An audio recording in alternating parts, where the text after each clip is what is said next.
뇌의 지배를 받을 때요. 그래서 뇌가 깨진 유리컵을 보고 만지지 말라고 했는데 몸은 딴 생각을 하는 거예요. 딴 짓을 하고 싶어서 막 그 컵을 만졌습니다. 그 컵을 만졌을 때 우리의 손은 깨지고 상처가 나고 생각해 보았습니다. 예수님이 우리의 머리가 되신다고 얘기를 했는데 우리는 그래서 교회는 예수님의 몸이 된다라고 얘기를 했는데 그 교회를 구성하는 한 명 한 명이 우리 한 사람 한 사람인데 그 한 사람 한 사람은 바로 그렇다면 예수님의 몸이 되는 것입니다. 우리가 예수님의 몸의 한 부분으로서 얼마나 잘 살아가고 있는지를 생각해 보았습니다. 그 머리에 지시를 따르지 않고 손에 상처가 내게끔 하는 사람이 아닌가. 교회 안에서 내가 관계를 할 때에 누구를 만날 때에 내가 그 상처를 내는 사람이 아닌가. 그래야 해서 우리의 마음이 교회가 그리고 예수님의 마음이 슬퍼하지는 않는지를 생각해 보았습니다. 우리가 그 주님 안에서 주님의 말씀 안에서 순종하면서 온전케 되기를 원합니다. 예수님의 몸으로서 자부심을 가지고 나아갔으면 좋겠습니다. 주 안에 온전케 되는 그 주님을 우리가 찬양하기를 원합니다.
열방 되시고 우리의 소망, 열방의 소망 되신 그 주님의 이 시간 힘차게 찬양했으면 좋겠습니다. 찬양하겠습니다.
주님만이 온 세상을 비추시네.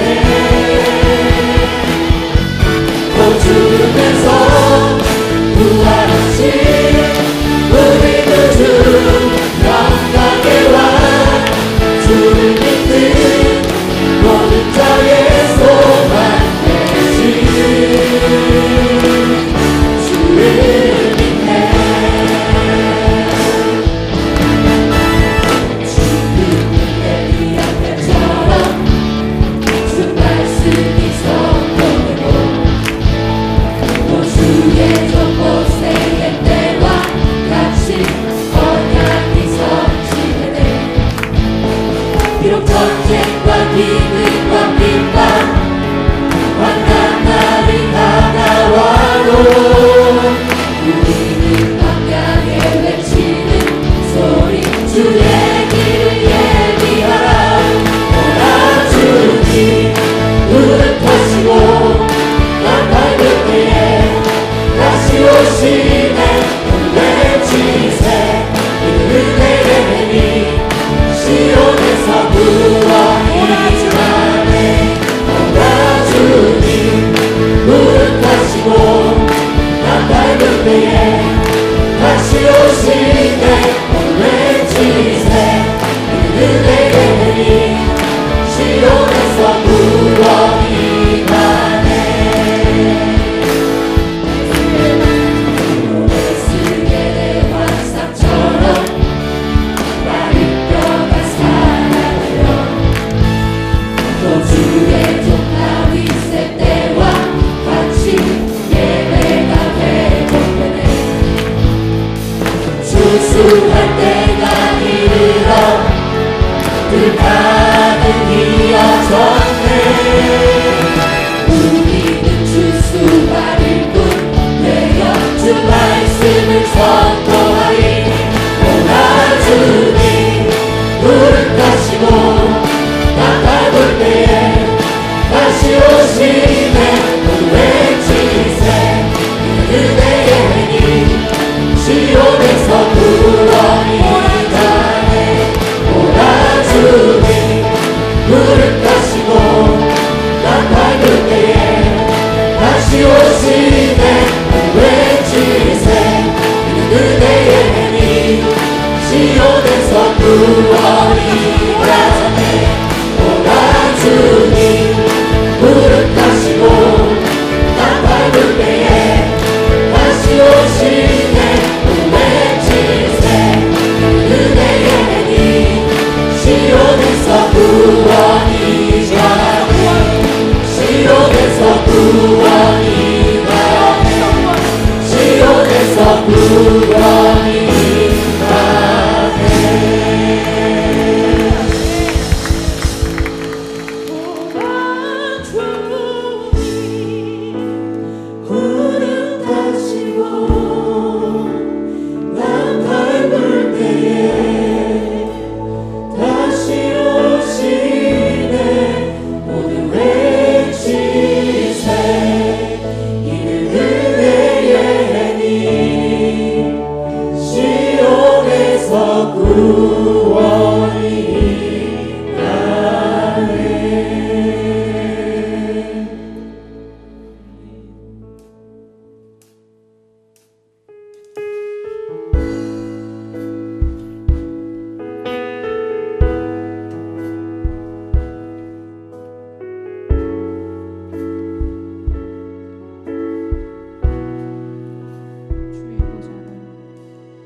기도했으면 좋겠습니다. 우리 예배를 놓고 다시 한번 기도합시다. 금방 찬양했던 것처럼 예수의 보혈이 우리를 살릴 수 있습니다. 여러분, 그 마음으로 이 자리에 앉아 있는 걸로 저는 믿고요. 여러분들이 오늘 시간에 하나님 앞에 예배할 때에 나의 힘으로 예배할 수 없지만 예수의 보혈로 내가 이 자리에서 예배할 수 있음을 고백합니다. 전심으로 하나님을 바라보게 하여 주시고 예배 가운데 하나님이 함께 해주시기를 간절히 소망합니다. 우리의 눈과 귀를 열어주셔서 하나님의 말씀을 듣는 그러한 예배가 되게 해달라고 같이 우리 예배를 놓고 한번 같이 기도했으면 좋겠습니다. 한번 기도합니다. 하나님 아버지, 시간 기도합니다. 하나님, 예배 가운데에 성령의 은혜가 함께하기를 소망합니다.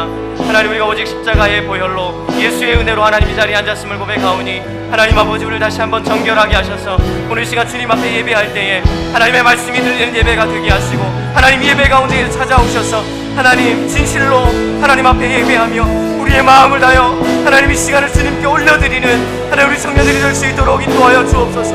하나님 아버지, 저희는 부족하고 연약한 자들입니다. 하나님의 은혜가 아니면 살 수 없는 존재들입니다. 하나님의 은혜가 아니면 이곳에 앉을 수 없는 자들입니다. 하나님 아버지, 우리를 죄 가운데서 구원하시고 다시 우리를 살려주셨사오니 오늘 시간 하나님 우리의 눈과 귀를 여셔서 오직 하나님을 바라볼 수 있는 예배가 되게 하여 주옵소서. 오직 하나님을 바라보게 하여 주시옵소서. 오직 주의 은혜로만 살 수 있음을 고백합니다. 하나님 예배 가운데 함께해 주시기를 아버지 간절히 기도합니다. 하나님의 임재를 경험하는 예배가 되게 하여 주시옵소서.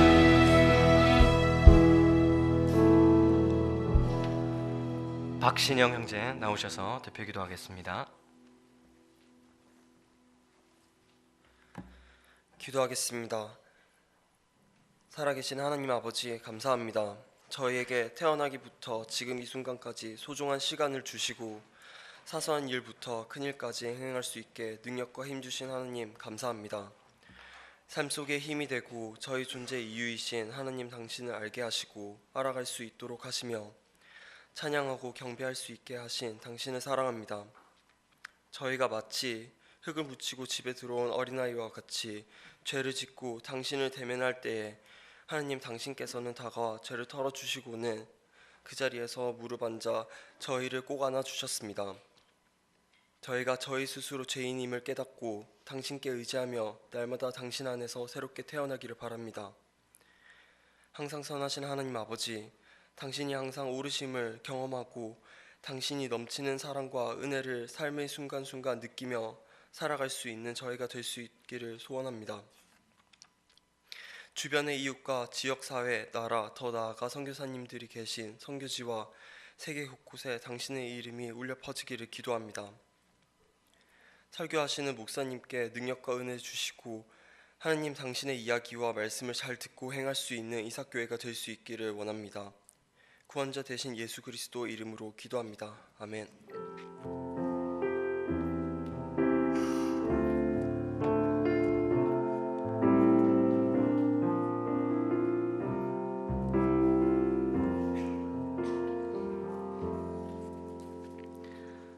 교회 앞에 광고하겠습니다.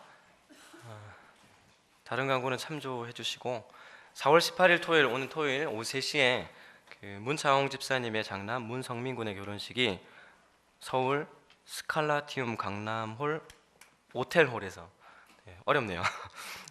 4월 18일 토요일 오후 3시 있습니다. 참고하시고 또 축하해 줄 분들은 같이 올라가셔서 축하해 주시면 좋겠습니다. 수요기도회 찬양팀 모집을 계속하고 있는데 우리 청장년 누구나 가능합니다. 그래서 관심 있으신 분은 수요기도회 찬양팀 모집에 좀 참여해 주셨으면 좋겠습니다. 다른 광고는 참고하시고요. 오늘 함께 보실 말씀은 요한일서 1장 1절에서 10절 말씀입니다. 요한일서 1장 1절에서 10절 말씀.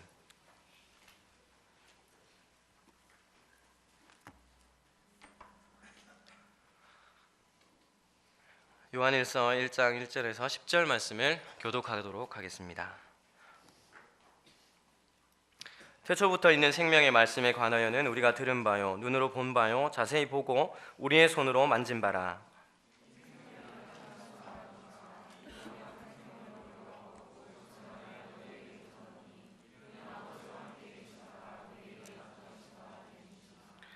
우리가 보고 들은 바를 너희에게도 전함은 너희로 우리와 사귐이 있게 하려 함이니 우리의 사귐은 아버지와 그의 아들 예수 그리스도와 더불어 누림이라. 우리가 그에게서 듣고 너희에게 전하는 소식은 이것이니 곧 하나님은 빛이시라 그에게는 어둠이 조금도 없으시다는 것이니라.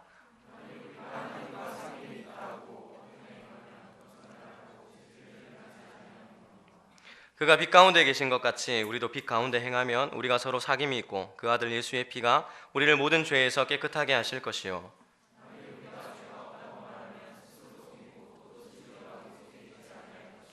만일 우리가 우리 죄를 자백하면 그는 미쁘시고 의로우사 우리 죄를 사하시며 우리를 모든 불의에서 깨끗하게 하실 것이요 만일 우리가 범죄하지 아니하였다 하면 하나님을 거짓말하는 이로 만드는 것이니 또한 그의 말씀이 우리 속에 있지 아니하니라. 아멘. 사귀고 있습니까? 라는 제목으로 말씀을 나누려고 합니다. 제목만 보시고는 그 사귀는 분들이 다 도망갔다는 이야기를 들었는데 혹시 제목만 보시고 좀 뜨끔하신 분들 계십니까? 사귀고 있습니까? 여러분 가운데 혹시 교육자 몰래 사귀고 있으신 분 계시면 교육자를 빨리 찾아가셔서 빨리 부는 걸로 알아야 저희들도 또 이렇게 케어를 해드릴 수 있습니다. 교제는 둘만의 교제이기도 하지만 또 케어해 줄 수 있는 분이 반드시 멘토가 필요합니다. 그래서 옛날 어른들이 교회 가지 말라고 했던 이유 중에 하나가요, 교회 가면 다 사귀는 줄 알았습니다. 그래서 제가 교회 갈 때에도 저희 할머니가 그럼 뭐하러 가노? 가시네 만나러 가나? 그렇게 얘기를 했었어요. 지금은 그런지 모르겠는데 예전에는 교회 가는 이유 중에 하나가 이제 괜찮은 남자, 괜찮은 여자 없나? 그래서 이제 교회를 갔던 거죠. 보통 남자들이 그렇게 이야기를 하더라고요. 제가 고등학교 때 이제 2학년 때 교회를 다녔으니까 그 이전에 교회 안 다닐 때 이제 친구들, 교회 다니는 친구 중에 애들한테 야 교회 가자, 우리 교회 가자 이렇게 얘기하면 첫 마디가 예쁜 여자 있나? 이렇게 얘기하는 거였어요. 그래서 우리 교회 장난 아니다 이렇게 얘기를 하면 이제 낚여서 갔는데 멘붕에 빠져가지고 그런 분들이 여기 우리 청년회에도 있는 걸로 제가 알고 있는데, 옛날에 어느 목사님 중에 주님 말씀하시면 내가 나아가리다, 주님 말씀하시면 내가 나아가리다 되는데 누님 말씀하시면 내가 나아가겠다는 마음으로 교회 나온 목사님 계신다고 제가 얘기를 들었던 것 같습니다. 여기도 좀 그런 청년이 좀 있습니까? 사귄다는 단어가 굉장히 좀 불손한 뉘앙스를 가지고 있는데 사실 이 본래 사귄다는 단어는 그렇지 않습니다. 이 어원이 혹시 잘 모르시던데 이 사귄다의 어원이 어디 있는지 아십니까? 아시는 분 제가 스타벅스 커피 한 잔을 없으시죠? 사귄다는 단어는요 색이다에서 왔습니다. 색이다. 그럼 뭐 새기는 거 있죠? 색이다는 단어에서 왔습니다.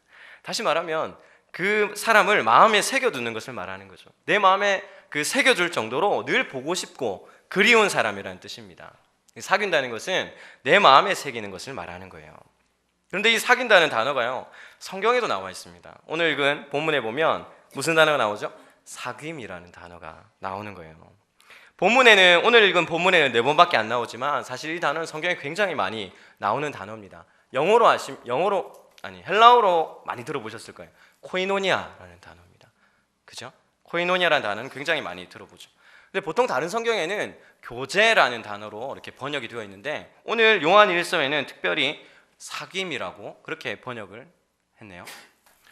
왜 사도 요한이 요한 1서를 기록하면서 이 사귐이라는 단어를 중요하게 언급을 하고 있을까 하는 것들을 제가 좀 고민을 해봤고요.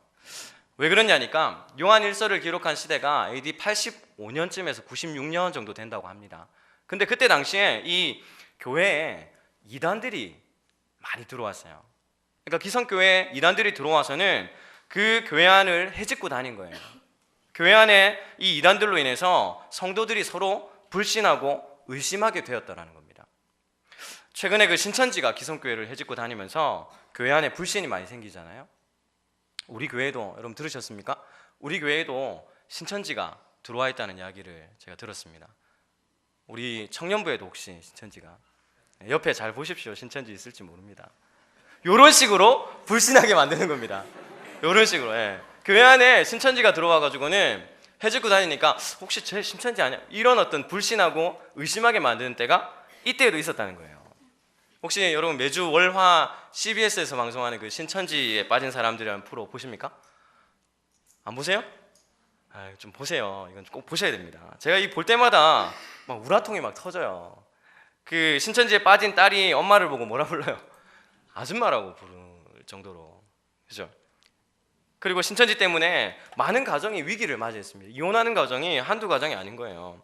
그래서 그 이혼한 남편이 신천지 본부 앞에서 1인 시위하는데 밀치고 때리고 심지어는 그 오물까지 부어버리는 장면, 그거 보면서 정말 우라통이 터지니까 가정이 위기를 맞아가지고 죽고 싶은 심정이잖아요. 그 심정으로 나와가지고 생계까지 포기해가면서 그렇게 그 앞에 나와서 시위를 하는데 그렇게 막 밀치고 때리고 오물을 뿌리고 이런 모습 보면서 아, 이건 적어도 사람이 할 일은 아니다 하는 생각이 들었습니다. 이 사람들은요, 자기 신앙을 위해서는 거짓말도 아무렇지도 않게 하는 사람들입니다. 그래서 전도 전략 중에 뭐가 있습니까? 모략 전도라는 게 있죠. 금방 모략한 사람이 있었어요. 모략 전도 이런 것들이 있는 거예요. 뭐예요 그게? 거짓말을 해서라도 신천지로 데리고 가겠다는 겁니다. 굉장히 무섭죠. 신천지에 빠졌다가 나온 사람들이 대부분 하는 말이 뭐냐니까요, 영혼 사랑에 대한 마음 때문에, 내가 정말 영혼을 사랑해서 그 사람을 신천지로 데려가는 게 아니라 이걸 안 하면 안 되는, 마치 다단계처럼 자기가 꼭 해야지만 다음 단계로 올라갈 수 있는 거예요. 그러니까 어쩔 수 없이 이 전도를 하게 만든다고 그렇게 이야기를 합니다. 그러니까 처음부터 이 사람들은요, 영혼 사랑에 대한 마음이 없는 겁니다. 영혼 사랑에 대한 마음이 없이 영혼을 구원해야 되겠다는 그런 마음으로 시작하지 않는 거죠. 그러니까 종교 사기 집단이라는 말을 듣는 거잖아요.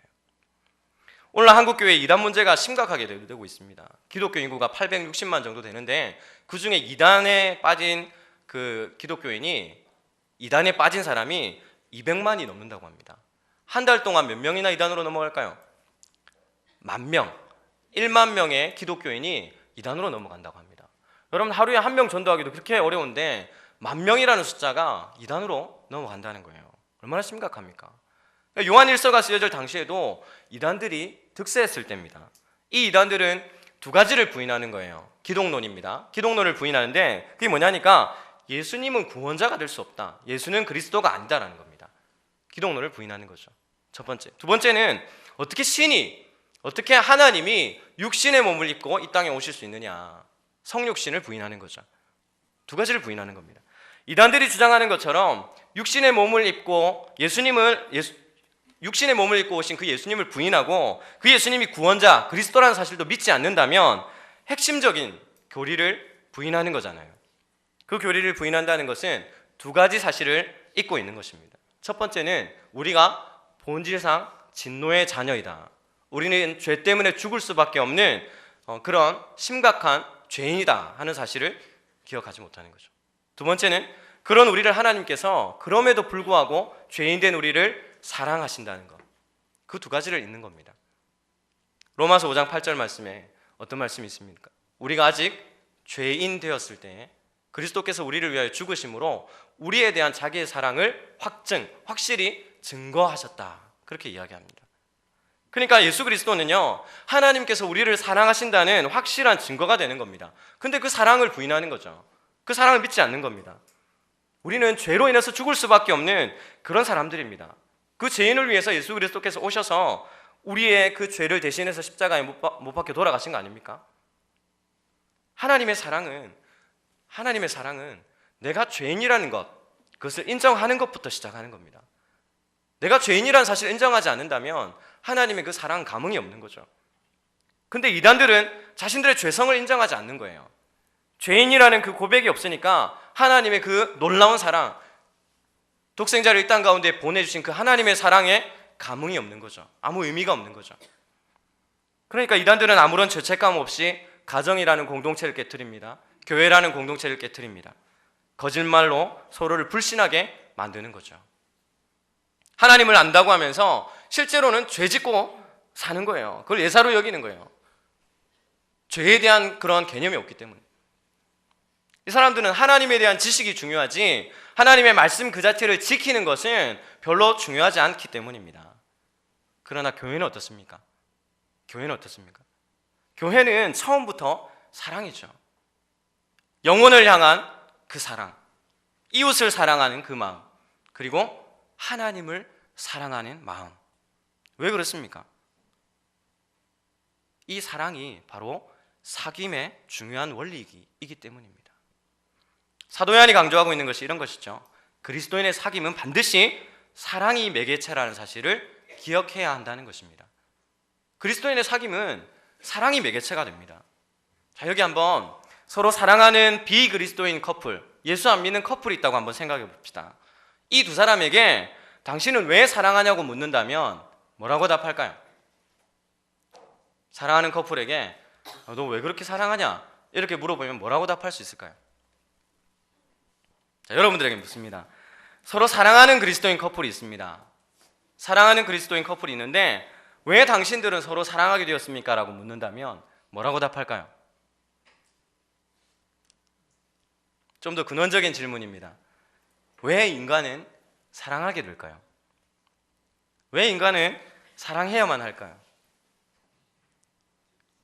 당신들은 왜 사랑합니까? 그렇게 묻는다면 뭐라고 답하실 거예요? 세상 사람들은 사랑의 근원에 대해서 물으면 1차원적으로 답합니다. 뭐라고요? 이쁘니까 사랑하지. 좋으니까, 사랑하니까 사랑하지. 굉장히 1차원적인 답이죠. 남녀가 사랑을 하든 이웃을 사랑하든 사랑해야 하는 이유를 세상 사람들에게 물으면 답하기가 좀 어렵습니다. 사랑의 근원을 모르기 때문이죠. 사랑의 근원에 대해서 진화론자애들에게 물어보면 내가 살기 위해서 사랑한다라고 말하죠. 생존을 위한 방식으로 사랑을 선택하는 겁니다. 여러분 어떻습니까? 생물학자들에게 사랑의 근원을 모르면 뭐라고 얘기할까요? 그건 호르몬 분비 때문이야 라고 이야기하겠죠. 이기적 유전자의 저자인 리차드 도킨스 같은 사람은 뭐라고 이야기하냐면 더 우월한 유전자를 물려주기 위해서 사랑을 한다라고 이야기합니다. 우월한 유전자. 그러니까 도킨스에 따르면 뭐예요? 여기 있는 여러분들은 정말 우월한 유전자를 가지고 태어난 거죠. 자부심을 가지십시오. 여러분 세상적인 방식에 따르면 생존을 위해서 나의 만족을 위해서 사랑합니다. 사랑의 중심에 누가 있죠? 내가 있는 겁니다. 내가 있는 겁니다.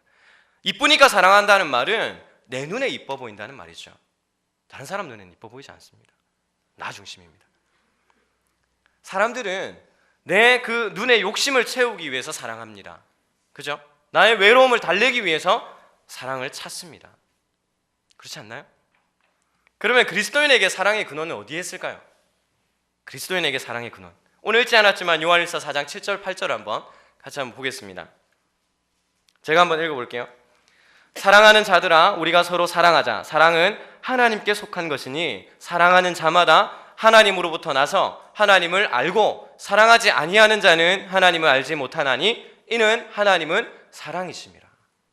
하나님은 사랑이심이라. 여러분 사랑의 근원은요 하나님께 있습니다. 사랑의 근원은 하나님께 있어요. 하나님은 사랑 그 자체이거든요. 조금 더 깊이 있게 얘기하면 성부와 성자와 성령 삼위일체 하나님이 이 사랑을 근거로 연합해 계신다는 거예요. 삼위일체 하나님은 사랑의 연합체입니다. 하나님이 우리를 만드실 때 어떻게 만드셨습니까? 인간을 만드실 때 하나님의 형상으로 만드셨죠. 그러므로 우리 사랑의 근원은 하나님의 형상으로 지음받은 것에 기원하는 겁니다. 거기에 근원이 있는 거예요. 그리스도인이 아니더라도 안 믿는 사람들도 사랑하죠. 왜 그렇습니까? 왜 안 믿는 사람도 사랑합니까? 그 이유는 바로 하나님의 형상대로 인간이 지음받았기 때문입니다. 사람들은 모르죠.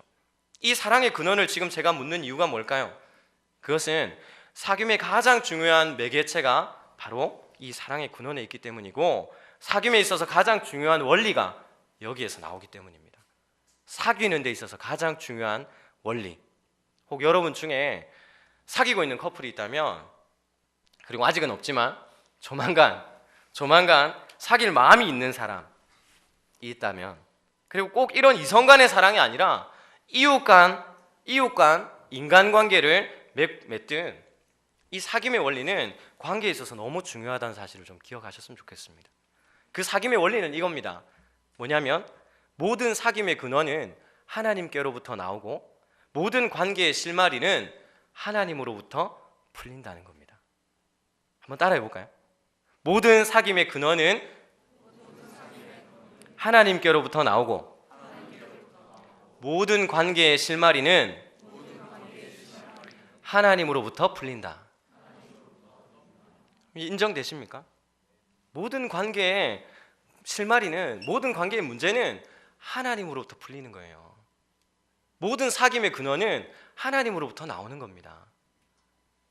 요한복음 17장 23절 24절을 한번 읽어봅시다.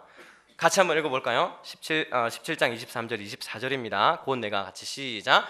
곧 내가 그들 안에 있고 아버지께서 내 안에 계시어 그들로 온전함을 이루어 하나가 되게 하려 함은 아버지께서 나를 보내신 것과 또 나를 사랑하심 같이 그들도 사랑하신 것을 세상으로 알게 하려 함이로소이다.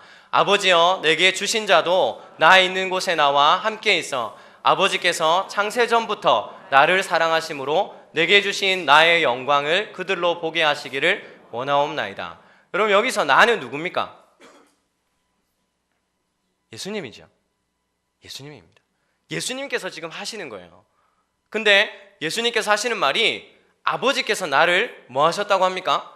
사랑하셨다라고 이야기하는 거예요. 그게 삼위일체 하나님의 연합의 근거가 사랑이라는 거죠.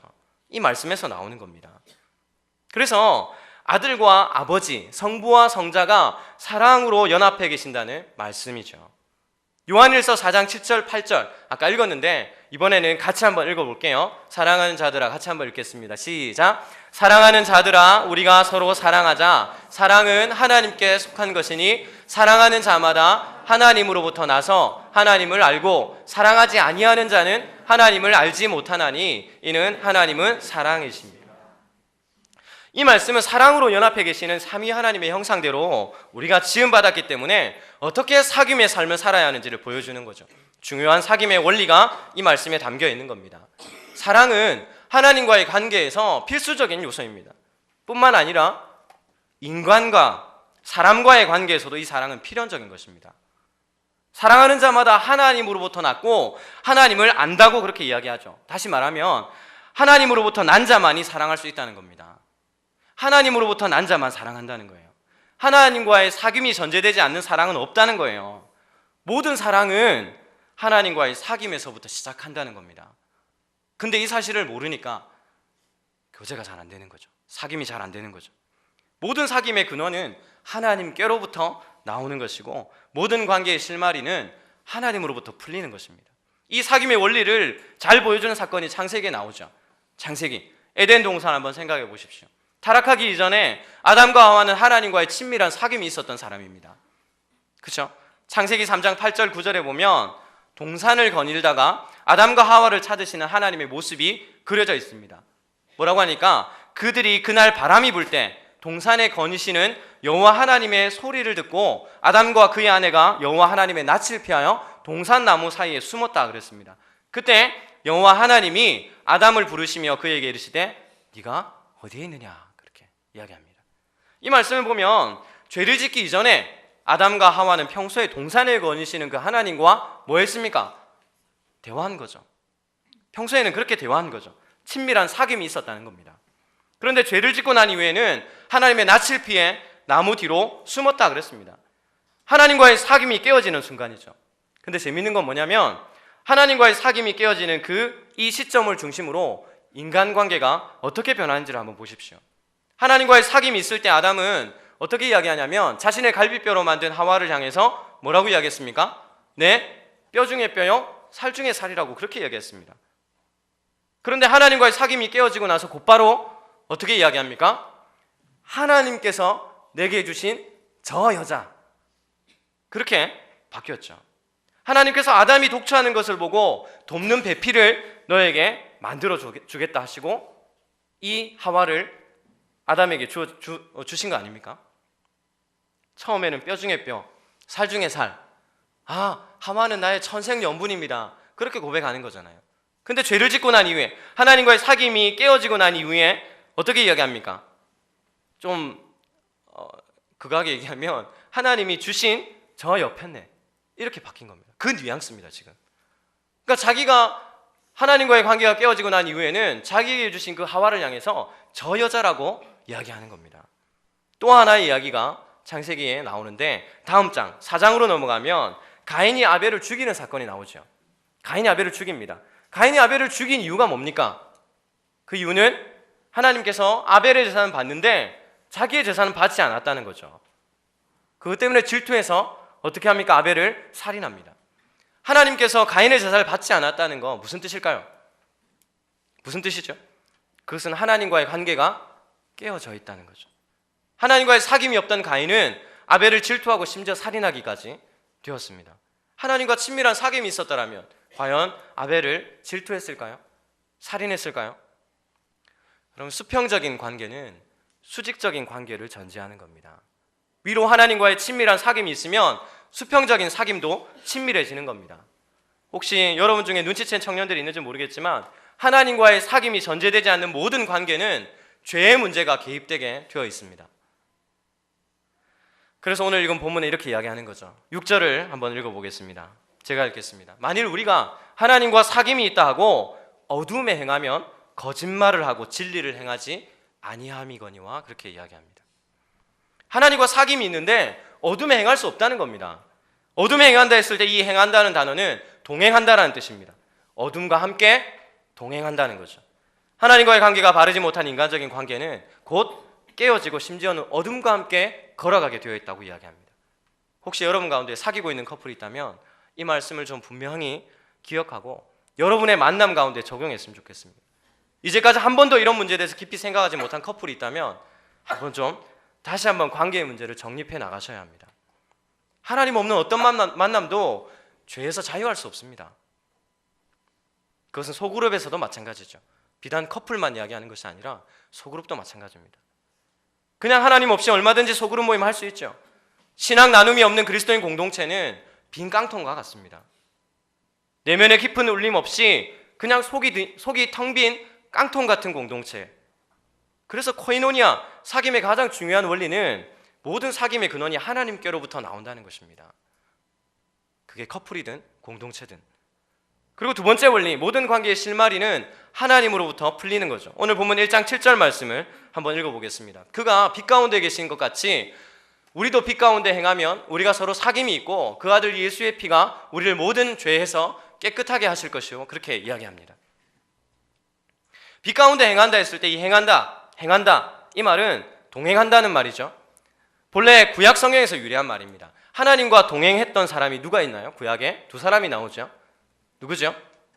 기억납니까? 창세기 5장 21절 24절까지 보면 에녹 기억나십니까?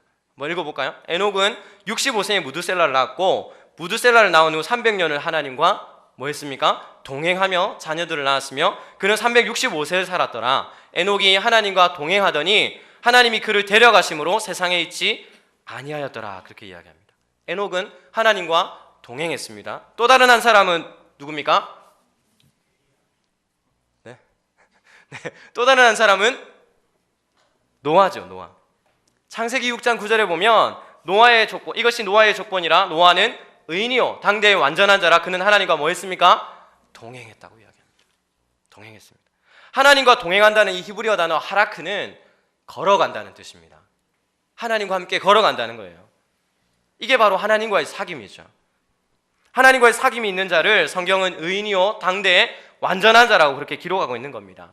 7절 후반절에 있는 것처럼 우리가 빛 가운데 행하고 빛 가운데 걸어가고 하나님과의 사귐이 있으면 우리도 서로 사귐이 있고 그 아들 예수의 피가 우리를 모든 죄에서 어떻게 합니까? 깨끗하게 할 거라고 이야기합니다. 빛이신 하나님과의 사귐은요, 빛이신 하나님과의 사귐은 죄로부터 분리를 요구하는 겁니다. 여기서 죄에서 깨끗하게 하신다는 말씀은 죄에서 용서, 죄를 용서하는 것뿐만 아니라 동시에 뭡니까? 죄로부터 분리를 말하는 겁니다. 하나님과의 사귐은 관계에서 발생하는 죄의 문제를 해결해 주신다는 거죠. 때로는 여러 가지 형태로 관계의 문제가 생길 수 있습니다. 왜 그런지 한번 생각해 보십시오. 하나님 없이 서로만 바라보는 만남은 서로를 탐닉하고 끝내는 죄 가운데 빠지게 만드는 거죠. 하나님 없이 만나는 관계는 자신의 욕망과 욕심이 관계의 최고 관심사가 되는 겁니다. 그게 최고의 관심사죠. 하나님 없는 이웃 사랑은 결코 오래 갈 수 없습니다. 한 번은 쉽게 뜨거워질 수 있죠. 한 번은 내가 이웃을 도와야 되겠다는 생각할 수 있죠. 그러나 그 도움은 지속하지 못합니다.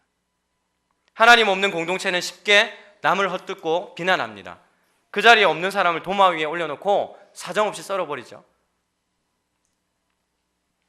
요한일서 1장 7절의 말씀은 관계에서 발생하는 모든 문제는 하나님과의 사귐으로 해결할 수 있고 그것은 죄로부터 분리를 이끌어낸다는 말입니다. 요한복음 8장 무슨 내용이 있나요? 요한복음 8장에 보면 예수님은 이 부분을 정확하게 말씀해 주고 계십니다. 간음으로 잡혀온 한 여인이 있었어요. 한 여인이 잡혀온 겁니다. 사람들은 그 여인을 어떻게 할 것인지 예수님께 묻습니다. 그리고 모세의 율법에 따라서 간음한 자는 금방이라도 돌로 쳐 죽이라 그랬으니까 금방이라도 손에 든 돌을 던질 기세로 지금 서 있는 겁니다. 사람들이. 그런데 예수님은 죄 없는 자가 먼저 돌로 쳐라 그렇게 말씀하셨습니다. 그때 사람들은 손에 있던 돌을 내려놓고 다 사라져 버렸어요. 다 자기 길로 갔습니다. 그리고 예수님 부들부들 떠는 여인에게 나도 너를 정죄하지 아니하노니 가서 다시는 죄를 짓지 말라. 용서하셨죠? 그러나 예수님은 용서로 끝내지 않고 이후로는 다시 똑같은 죄를 짓지 말라. 죄로부터 분리를 요구하는 것입니다. 빛이신 하나님과 사귐이 있는 그리스도인은 용서받는 것에서 끝나지 않고 거기에서 만족하지 않고 죄로부터 분리되어서 거룩한 삶을 살아가야 하는 것입니다. 오늘 설교 제목을 사귀고 있습니까? 라고 했습니다. 앞에는 생략된 말이 있어요. 첫 번째는 하나님과 사귀고 있습니까? 하는 것입니다. 여러분에게 질문하는 거예요. 하나님과 사귐이 있습니까? 두 번째는 하나님 안에서 사귀고 있습니까? 라고 묻는 겁니다. 그것이 커플이든 공동체든 이웃과의 관계든. 디트리 보네퍼라는 사람이 이렇게 이야기했습니다. 보네퍼 목사님 하신 말입니다. 그리스도인의 사귐은 예수 그리스도를 사이에 두고 사귀는 것이요 예수 그리스도 안에서 사귀는 것이다. 그리스도인의 사귐은 한 번을 잠깐 만나는 것이든 날마다 자주 만나는 사귐이든 간에 예수 그리스도를 사이에 두고 그 안에서 만나는 것이라는 거예요. 제 이야기를 좀 하면서 설교를 마무리하겠습니다. 제가 제 아내를 만나게 된 것은 교회에 처음 나가면서 이제 알게 된 거예요. 그런데 그때는 그냥 잘 챙겨주고 싶은 그런 동생이었습니다. 그냥 이제 저보다 한 살이 작거든요. 잘 챙겨주고 싶은 동생이었어요. 믿거나 말거나지만 처음에는 아내가 저를 좀 이렇게 쫓아다녔어요. 여기 지금 들어와 있나요? 없나요? 네. 대학교 1학년 때 제가 이제 만나는 자매가 있었거든요. 그때 그 자매랑 이렇게 손잡고 가는 걸 보고 난 이후부터 마음을 정리하고 아내도 다른 사람을 만났다 하더라고요. 그렇게 이제 각자의 길을 간 거죠. 근데 그 후로 8년이 지나고 나서 8년 후에 아내를 다시 만나게 되었습니다. 그 아내와 교제하면서 지금도 참 잘했다는 생각이 드는 건 뭐냐면 아내와 함께 책 나눔을 한 거였어요. 책 나눔을 했어요. 물론 이제 제가 먼저 나누자고 한 것은 아니었습니다. 저는 그때 당시에 사역자니까 교회 가도 성경 공부, 소그룹 이런데 제가 만나는 그 연애할 때도 이 성경 공부를 하고 싶겠습니까? 저는 그렇게 하기 싫은 거예요. 그런 생각이 있었는데 저희 아내는 꼭 책 나눔을 해야 되겠다는 거예요.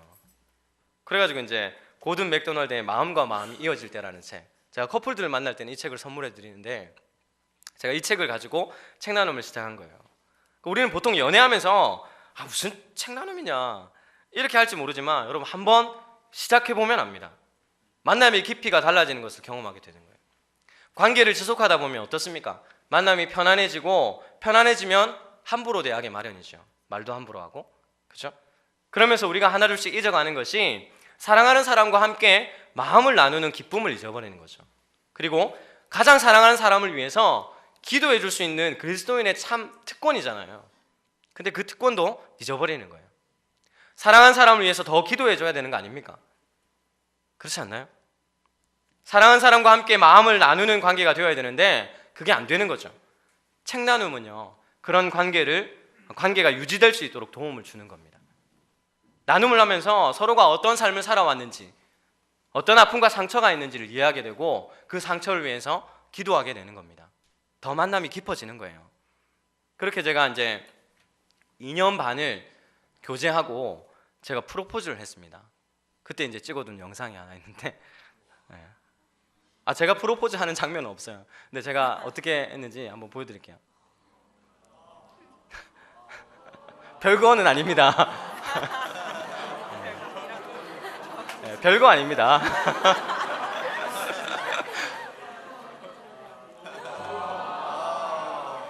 앞으로 결혼할 남자들 하세요.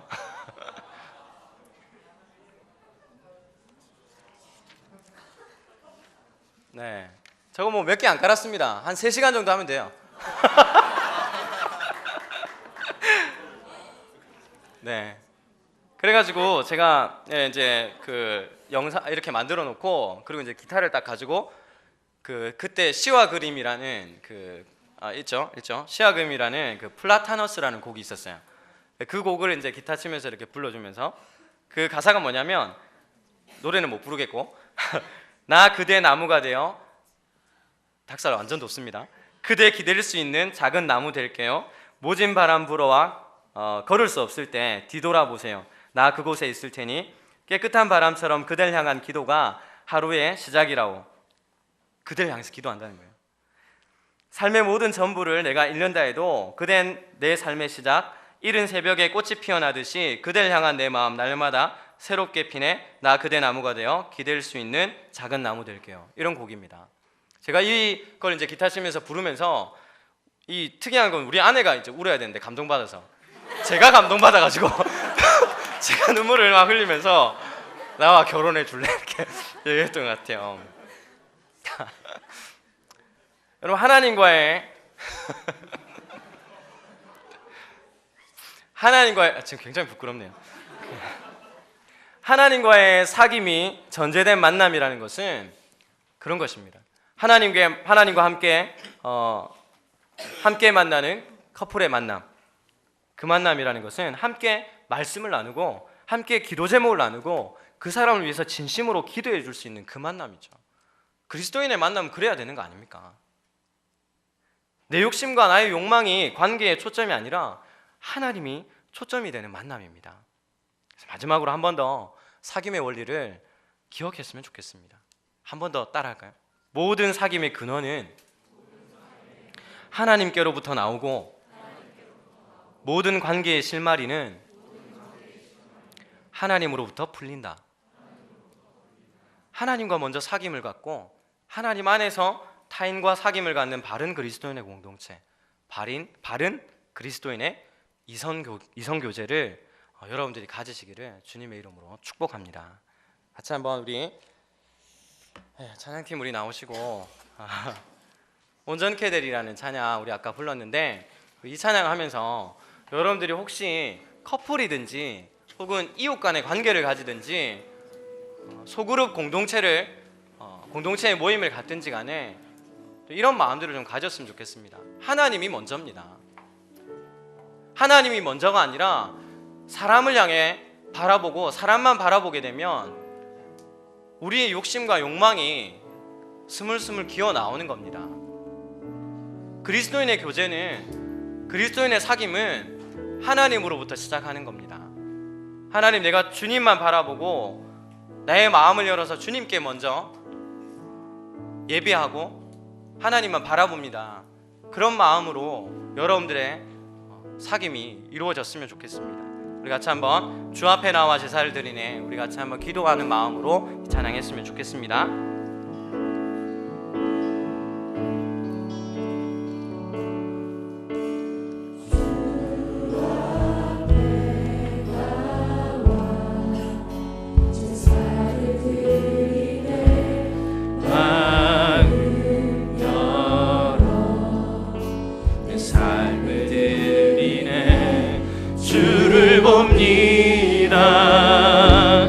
끝없는 사랑 나 회복시키네. 이제는 늘어 주 보내 그 능력 날 새롭게 해. 주님의 사랑 날 만지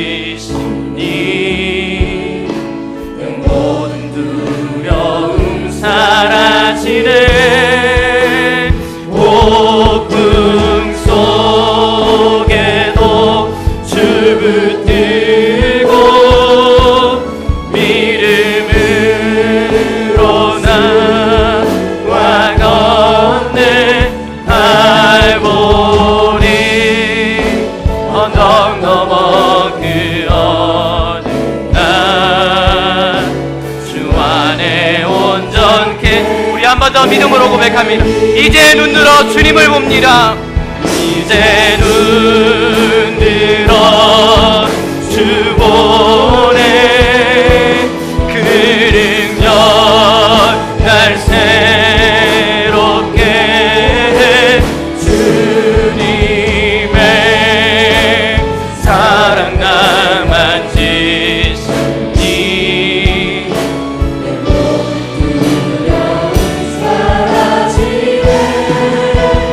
폭풍 속에도 주 붙들고 믿음으로 주와 건네 발보리 언덕 넘어 그 어느 날 주 안에 온전케 되리.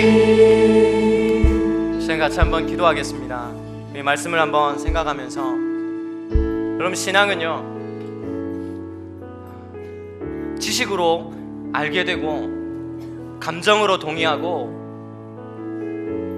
우리의 의지적인 결단이 필요한 것입니다.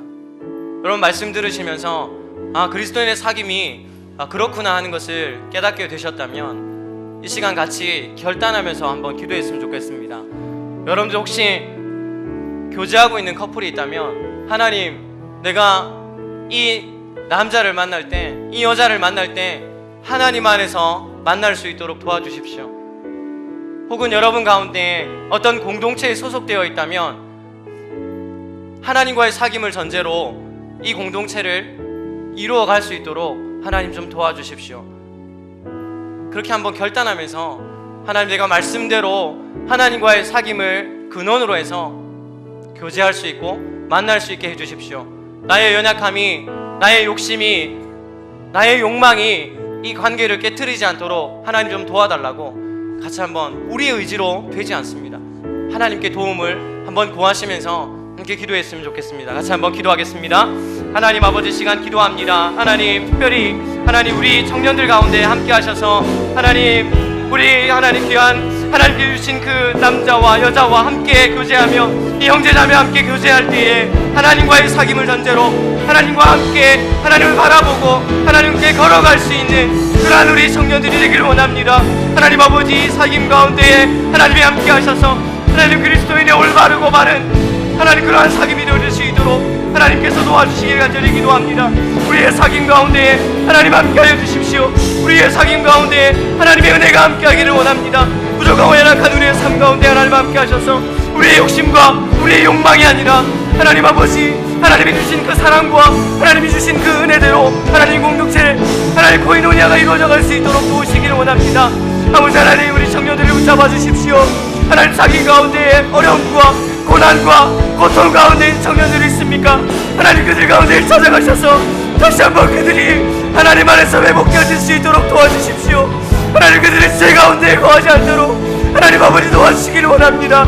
하나님과의 사귐이 있을 때에 우리가 빛 가운데 행하게 되고 그 예수 그리스도의 피가 우리를 죄로부터 깨끗게 하실 것이라고 주님 말씀하셨사오니 우리를 다시 한번 하나님 안에서 회복되어지기를 간절히 기도합니다.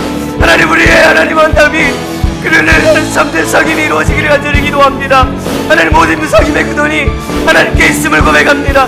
하나님, 모든 관계의 문제의 실마리가 하나님께로부터 하나님 불려짐을 고백하오니 하나님, 우리 청년들을 붙잡아 주셔서 하나님 가정에서, 하나님 직장에서, 하나님 만남 가운데 하나님 모든 문제가 불려질 수 있도록 하나님 도와주십시오. 하나님 인도하여 주십시오. 아파하지 않도록 하나님 도와주십시오.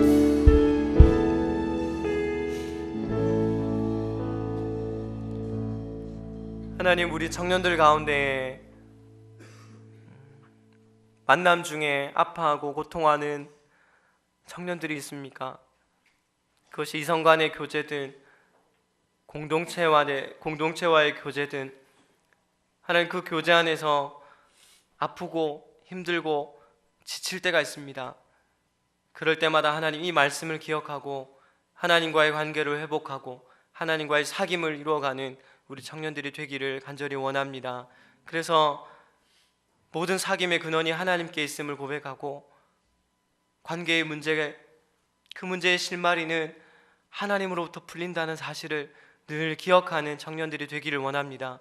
그래서 가정에서 부모님과 또 직장에서 동료들과 선후배들과 좋은 관계를 맺을 수 있도록 하나님 도와주시기를 소망합니다. 하나님께서 우리의 만남 가운데 함께 걸어가 주시고 함께 동행하여 주실 것을 믿고 우리를 구원하신 예수님의 이름으로 기도합니다. 아멘. 네, 마지막 찬양 함께하고 축도로 예배를 마치겠습니다.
하나님 아버지 감사합니다.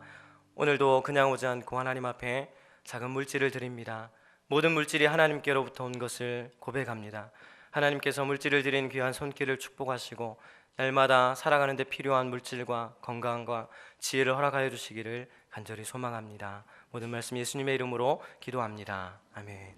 지금은 우리 구주 예수 그리스도의 은혜와 하나님 아버지의 무한하신 사랑하심과 성령의 위로 교통 충만하신 역사가 모든 관계의 근원이 하나님께 있음을 고백하고 모든 관계의 문제가 하나님께로부터 풀림을 고백하고 하나님과의 사귐을 이어가기를 다짐하는 우리 청년들 머리 위에 영원토록 함께 있을지어다. 아멘.